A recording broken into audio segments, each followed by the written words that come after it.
There is something nobody tells you about getting rich. You can have the right goals. You can know what you should do.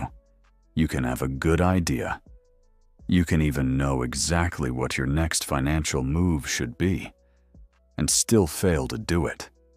Not because you're lazy, not because you're stupid, not because you don't want money badly enough, but because sometimes your brain simply cannot carry everything you're asking it to carry. And that is where things become dangerous. Because building wealth isn't one decision. It is thousands of decisions. What do I learn? What do I ignore? What should I buy? What should I stop buying? Should I take this opportunity? Should I wait? Should I invest? Should I save? Should I negotiate? Should I make the phone call? Should I send the email? Should I start the business? Should I solve this problem now or tomorrow? And tomorrow becomes next week. Next week becomes next month. And eventually, you look at your life and wonder where all the time went. But here's the uncomfortable question. What if the biggest threat to your financial future isn't always your income? What if sometimes it is the condition of the mind making the decisions? Because your brain is the machine you use to build everything else. Your career, your business, your investments, your relationships, your plans, your money.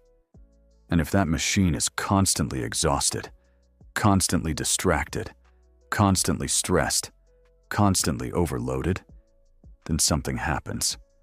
You don't necessarily stop thinking. You start thinking differently.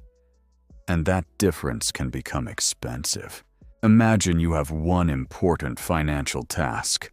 You need to transfer money into savings. Simple. You know it will take 30 seconds. But you're answering messages. Your phone is vibrating. You have bills to think about. Your boss needs something. Your mind is already worrying about tomorrow. You remember another task, then another. And somewhere inside that noise, the intention disappears. You didn't decide not to save. You simply forgot to execute the decision. That distinction matters, because psychologists have studied something called prospective memory. It is the ability to remember that you have to do something in the future, not what happened yesterday, what you intended to do tomorrow. Send the email, make the payment, call the client, move the money, follow up, study, invest, finish the application. When cognitive demands compete for your limited attention, remembering future intentions becomes harder. And suddenly, your financial life isn't being destroyed by one dramatic mistake. It is being shaped by hundreds of tiny omissions. The opportunity you didn't follow up on, the invoice you forgot, the application you never completed, the idea you had in the shower and never wrote down, the investment you kept saying you would research until the moment passed. You didn't lose because you didn't care. You lost because the next step never happened. And wealth is built from next steps. Now let's make the situation even worse. Imagine you're already worried about money. You don't have enough. The bills are approaching. Your account balance is lower than you expected. You need more income. And while you're trying to figure out how to escape the problem itself begins occupying your mind. This is where one of the most fascinating findings in behavioral science enters the story. Researchers have studied what happens to cognition under financial scarcity. In a famous study involving sugarcane farmers in India, researchers tested the same individuals at different points in their financial cycle. Before harvest, when money was tight, and after harvest, when their financial situation was substantially better. The remarkable finding? Their performance on cognitive tasks differed. The same people, not different people. Not different intelligence. The same human beings, performing differently under different financial circumstances. The researchers estimated the observed difference as being comparable to roughly 13 IQ points. Think about what that means. The problem wasn't necessarily that the person suddenly became less intelligent. The problem was that scarcity was consuming mental bandwidth. And that changes the entire conversation. Because when you're constantly thinking about survival, you have less mental room for everything else. The human brain doesn't get to divide attention infinitely. When one problem becomes extremely important, it captures attention. Money, debt, food, housing, an unpaid bill, a financial emergency. And the more urgent the problem feels, the harder it becomes to think about distant rewards. The future becomes quieter. The present becomes louder. And this creates one of the most dangerous loops in personal finance. Financial pressure creates cognitive pressure. Cognitive pressure can make certain decisions harder. Poorer decisions can create additional financial pressure. And additional pressure demands even more mental attention. The loop closes. And you are back where you started. Except now, you are more exhausted. This is why telling someone, just make better decisions, can be almost useless. Because the question isn't only, do you know what the right decision is? The question is, can your brain reliably execute that decision under pressure?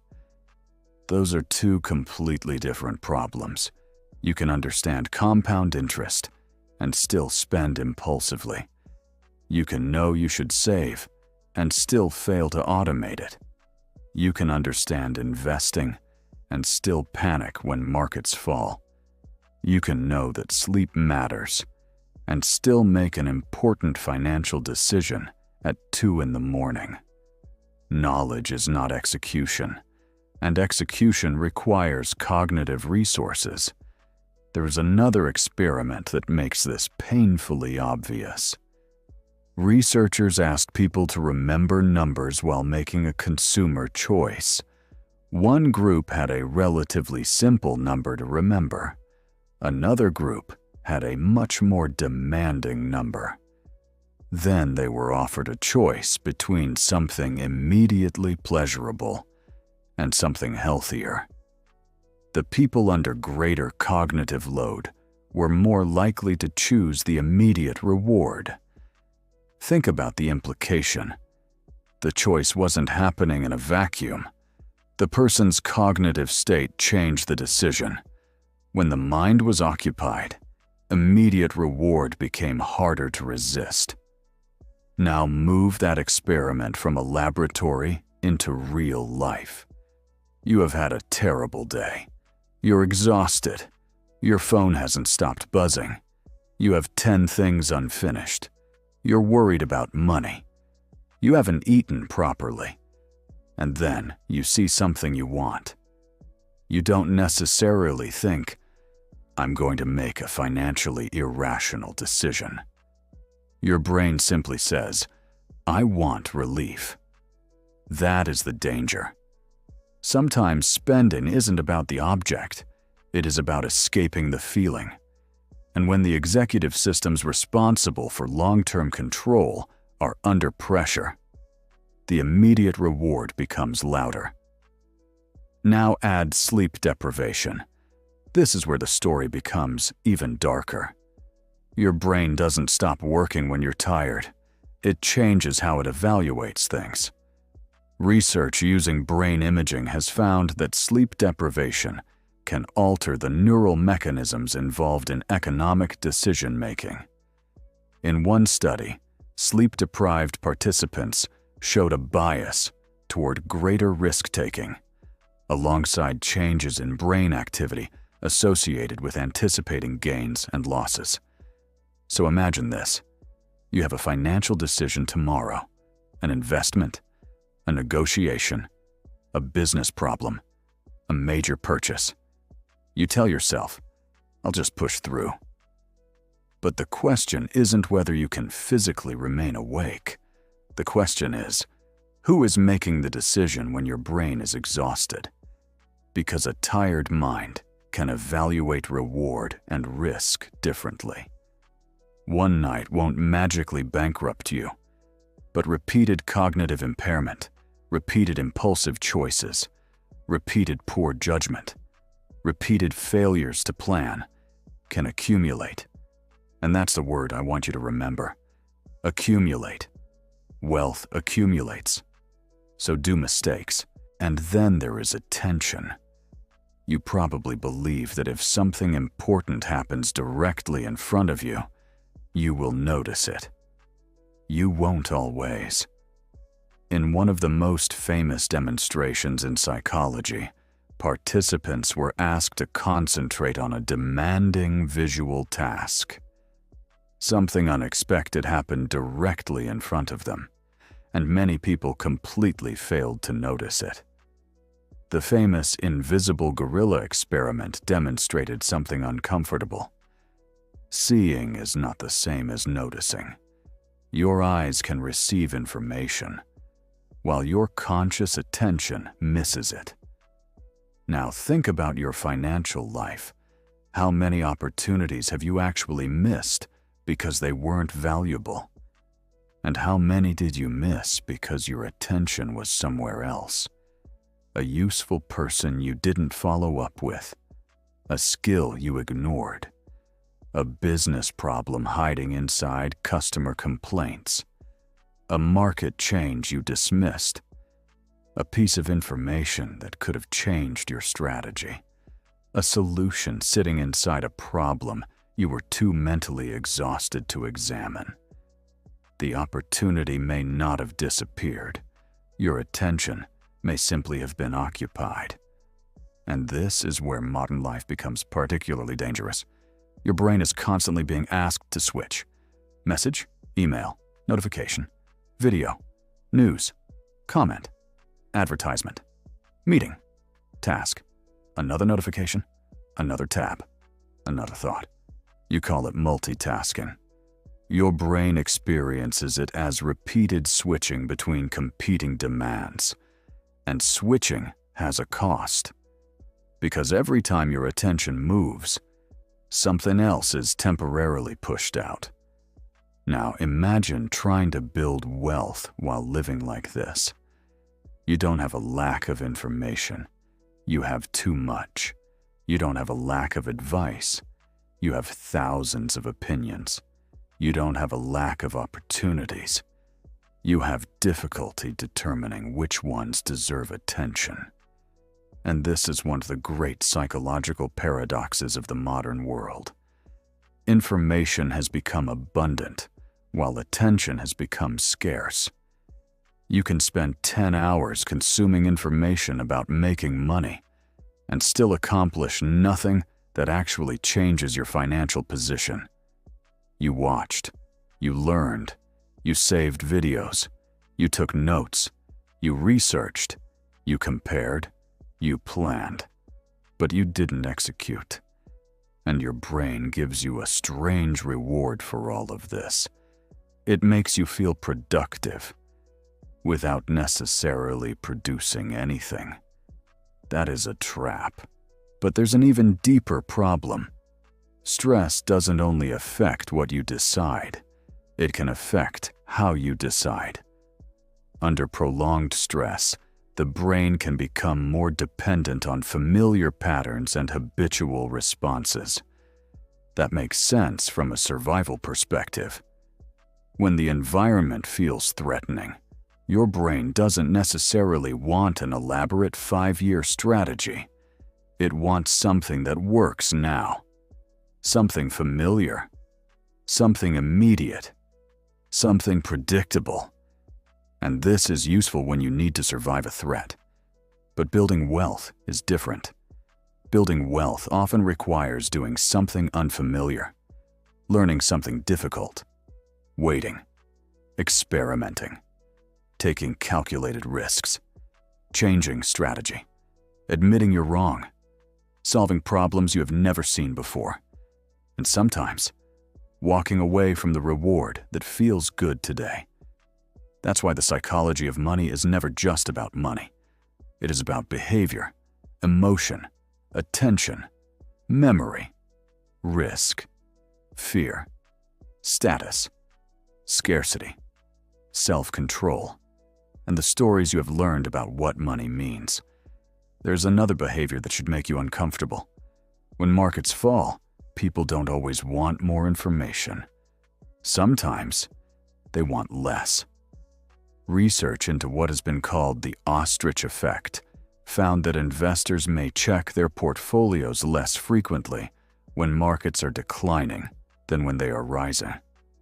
Why? Because information can hurt. If you know something is losing value, looking at it makes the loss emotionally real. So you avoid looking. But avoidance doesn't reverse the loss. It only removes information from the person who needs it. And this happens far beyond investing. Some people avoid opening their bank account, avoid looking at debt, avoid checking expenses, avoid confronting a failing business, avoid calculating how much they actually spend, not because they don't understand money, because information can create emotional pain. And the brain naturally wants to reduce pain.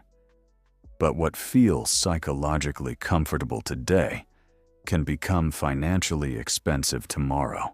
But there's an even deeper problem.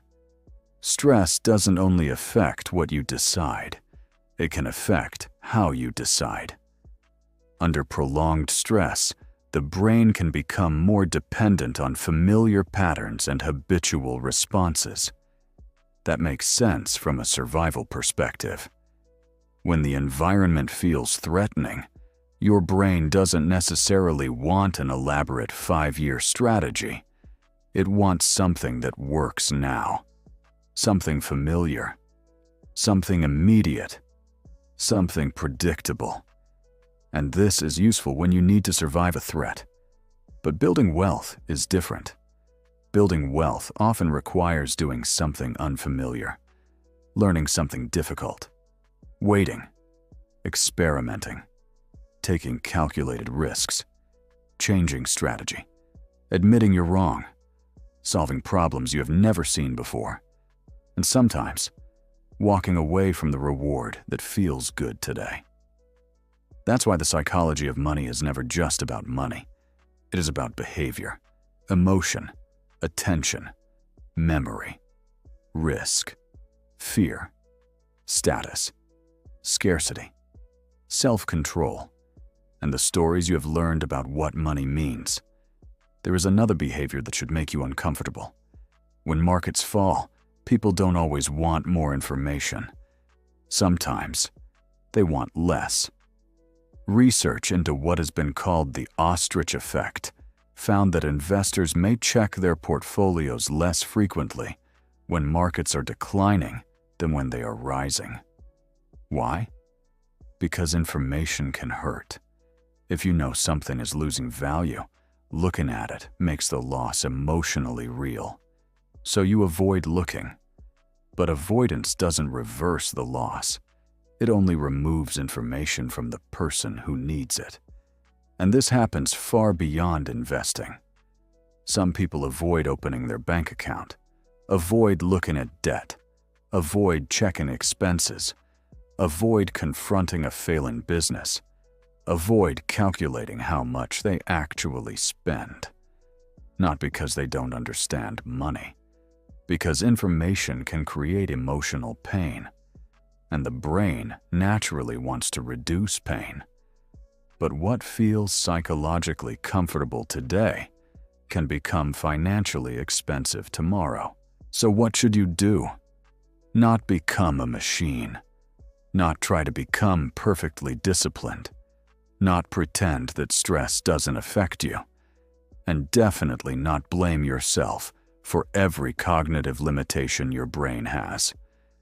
The answer gets much more interesting. Stop requiring your brain to remember everything. Automate what can be automated. Schedule what matters. Write down ideas immediately. Reduce unnecessary decisions. Protect periods of uninterrupted attention. Create systems for recurring financial behavior. Don't trust memory when a system can remember for you. Don't trust motivation when automation can execute for you. Don't make your brain repeatedly decide whether you should save. Decide once, then build the system. Because a financial system can protect you from a temporary cognitive state. And that may be one of the most underrated principles in personal finance. You don't need a perfect brain to build wealth. You need systems that continue working when your brain isn't perfect. And there is something else. Sleep. Not because 8 hours magically turns you into a millionaire. It doesn't. But because your brain is not an optional component of your financial strategy. When you are chronically exhausted, your attention changes, your memory changes, your emotional regulation changes, your decision-making can change. And if your entire financial future depends on decisions, why would you treat the biological system making those decisions as an afterthought? You insure your car. You protect your money. You protect your passwords. You protect your investments. But do you protect the condition of the mind making the decisions? Now stop for a moment. Think about the last financial opportunity you missed. Was it actually impossible?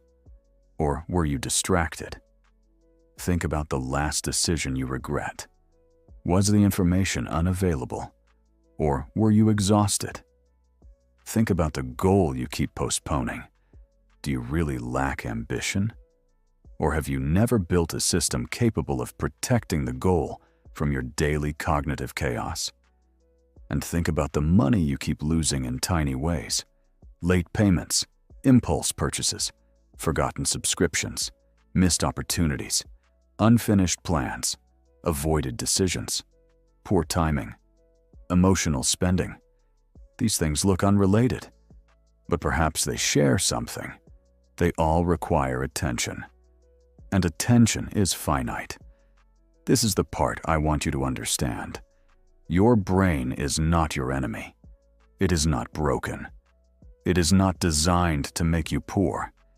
It is an ancient biological system trying to protect you from immediate threats, while you are asking it to build a future that may be 10, 20, or 30 years away. That is the conflict. Your brain asks, what do I need right now? Wealth asks, what will matter later? Your brain wants relief. Wealth often requires patience. Your brain notices immediate rewards. Wealth requires delayed rewards. Your brain reacts to threats. Wealth requires calculated risk. Your brain forgets when overloaded. Wealth requires consistency. And your brain is influenced by the environment you put it in. So perhaps the question isn't, why can't I become wealthy? Perhaps the better question is, what condition is my mind in when I make the decisions that determine my financial future? Because every financial life is built one decision at a time, one remembered task, one resisted impulse, one learned skill, one difficult conversation, one opportunity noticed, one risk evaluated, one mistake corrected, one system automated, one boring decision repeated, over and over, until something extraordinary happens. The small decisions begin to compound, and eventually, so does the money. But the opposite is also true. Small cognitive failures compound. Small financial mistakes compound. Small delays compound. Small distractions compound. Small acts of avoidance compound. Until one day, You don't recognize the financial life those tiny decisions created. So don't just protect your money. Protect the mind that manages it. Because the road to wealth doesn't only demand money, it demands attention. It demands memory. It demands patience. It demands judgment. It demands the ability to think beyond the immediate moment. And perhaps the most dangerous thing you can lose on that road isn't your money. It's your ability to think clearly about what to do next. And if you can protect that, you may have protected something far more valuable than your next paycheck. You may have protected the person capable of building everything that comes after it. Your brain changes with everything it repeatedly consumes. If you want it to grow instead of drift, subscribe, share this documentary, and join us. You never know which piece of knowledge will become the one that changes the way you see the world forever.